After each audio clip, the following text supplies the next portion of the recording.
bacaan Al-Quran itu ada 3 tingkatan. Ada tahqiq, ada tartil, ada tadwir atau hadar. Pernah dengar bacaan tahqiq, Pak? Belum pernah? Bacaan Quran tahqiq. Kayak orang lagi belajar makharijul huruf.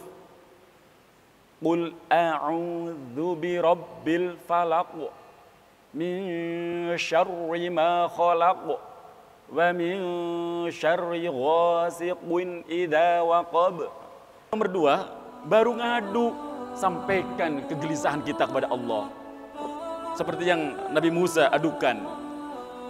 Terima kasih ya Rabb, Engkau telah memberikan kami kesempatan berjuang, membela dan menyampaikan risalahmu. Kemudian yang kedua, wa ilaikal mustaka, Nabi Musa ngadu, Rabb, berat perjuangan ini, fitnahnya, musuhnya luar biasa ganas. Nah, sampaikan kegelisahannya. Itu tadi, masalah penyakit, sakit, utang dan lain sebagainya, sampaikan pada Allah. Baru yang ketiga, wa antal musta'an, hanya Engkau ya Rabb yang maha menolong, hanya Engkau yang bisa menolong. Baru tuh serahkan kepada Allah. Nah, setelah memuji Allah, ngadu, minta tolong, yang keempat nih penting, wala haula wala quwata illa billahil aliyil azim. Yang keempat pasrah, Pak. Ini kadang memang kebalik, orang sekarang berdoa belum apa-apa udah pasrah. Itu salah. Ya Allah, terserahlah. Terserahlah. Ikhtiar belum kok terserah. Itu kan orang sekarang kadang kebalik gitu, Pak, doanya. Nah, kepada Allah Subhanahu wa taala, baik-baik doa mumpung di bulan Ramadan. Kapan? Di sepertiga malam akhir. Baik, indah sahur, ketika waktu sahur, ketika indal iftar, ketika buka puasa. Bahkan doanya orang puasa, Pak, sepanjang waktu istimewa. Maka iqamah kayak setelah salat ba'diyah, sempetin angkat tangan minta sama Allah. Kita itu kalau nggak minta sama Allah, kita banyak kebutuhan, banyak perlu, banyak keinginan, banyak hajat, kok nggak minta? Sombong berarti. Sementara Allah udah ngasih tahu di antara waktu wal iqamah, mintalah yang banyak. Mumpung puasa, mumpung kita bulan Ramadan. Nah, itu yang penting. Sudah ya? Kemudian yang ketiga, amalan apa yang harus kita benar-benar jaga betul untuk benar-benar kita kerjakan di bulan Ramadan ini? Perbanyaklah sedekah. Nah, ini tadi yang kata MC, temanya sedekah terbaik di bulan Ramadan. Sedekah mah jangankan di bulan Ramadan, di luar bulan Ramadan pun tetap luar biasa baik. Cuman memang luar biasa di bulan Ramadan ini. Di hadis yang pertama tadi saya sampaikan, Rasulullah Shallallahu Alaihi Wasallam kana ajwadu ma yakunu fi Ramadan, ajwadan nasi bil khair. Rasulullah adalah sebaik-baik manusia yang paling dermawan. Rasulullah adalah manusia paling dermawan. Wa kana ajwadu ma yakunu fi Ramadan. Dan Rasulullah lebih dermawan lagi ketika datang bulan Ramadan. Nah, bedanya kita itu di situ. Kalau kita mah di Ramadan kadang maaf yang di sana-sana, bukan yang di sini ya. Yang di masjid mah insya Allah dermawan semua. Amin ya rabbal alamin. Nah, agar kita memperoleh nilai tambah, mari kita sisihkan sebagian rezeki kita untuk sedekah. Ada 5 pahala sedekah dijelaskan dalam beberapa kitab, wabil khusus yang dijelaskan oleh Imam As-Suyuti, Jalaluddin As-Suyuti, yang menyusun kitab tafsir Jalalain. Beliau menuturkan perihal pahala sedekah di dalam salah satu kitabnya. Di antaranya adalah kitab Bughyatul Mustarsyidin, bahwasanya pahala bersedekah itu ada 5 kategori. 1 dibalas 10 kali lipat. Man jaa bil hasanati falahu asyru amsalihah. satu diganti dengan 10 kali lipat, yaitu bersedekah kepada orang yang sehat jasmani. Sehat jasmani sih cuman narik-narik gerobak, kan kita nggak tahu di rumahnya gedong atau enggak. Wong kadang sebagian, maaf bukan suudzon sama mereka, karena sebagian mereka meminta-minta itu jadi profesi, bukan asli, karena emang orang susah. Ya, orang sehat kemudian kita sedekahin, itu satu kebaikan dibalas 10 kali lipat. Nah, kemudian level yang kedua, satu kebaikan dibalas 90 kali lipat.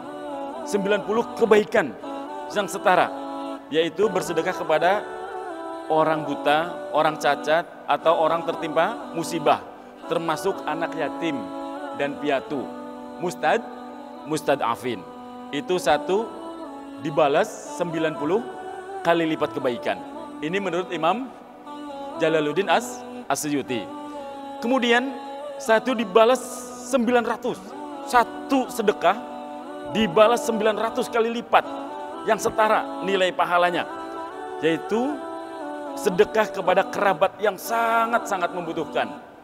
Wa atidal qurba haqqahu wal miskina wabnas sabil. Wa atidal qurba haqqahu. Yang pertama kali ditunaikan haknya adalah atidal qurba, yang masih punya kekerabatan, ponakan, paman, uwa.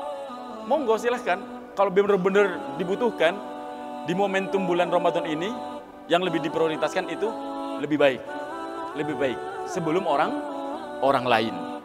Kemudian satu dibalas menjadi 100.000. Wah, satu kebaikan dibalas sama Allah 100.000 kali lipat, yakni sedekah kepada kedua orang tua. Ini yang keempat, level yang keempat. Ada level yang kelima, satu dibalas 900.000 kali lipat kebaikan dari Allah, yakni bersedekah kepada orang alim dan ahlul ilm, atau kalau bahasa kitanya para ulama, para kiai. Loh, kok para kiai, para ulama? Kan kebanyakan mereka udah kaya gitu ya. Kok malah nilainya lebih tinggi? Jamaah yang dimuliakan Allah Subhanahu wa taala. Karena kalau benar-benar ulama, yang benar-benar ulama loh Pak, bukan tanda kutip ulama yang nggak jelas, itu punya ciri Pak. Jadi kalau Bapak Ibu mau nyari guru, carilah ulama yang punya ciri ini. Apa diantaranya? Zahidun bid dunya, zuhud dengan urusan dunia. Walaupun duitnya banyak, walaupun asetnya banyak, tapi semua yang ada dimiliki itu untuk dakwah, untuk berjuang di jalan Allah. Raufum bil fuqara'i wal masakin.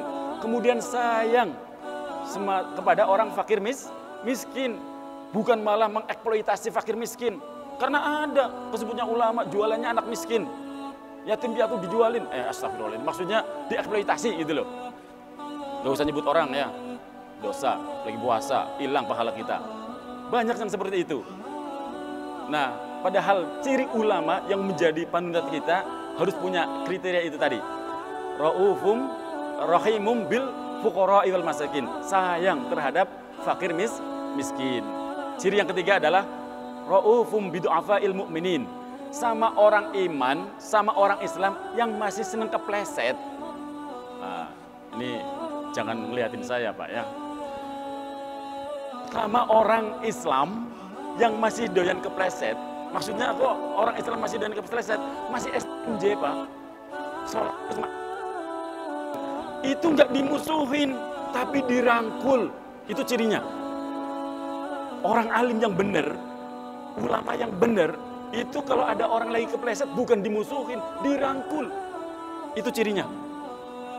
Makanya kalau ada orang lagi nggak benar dimusuhin, lihat terus siapa yang mau nuntun?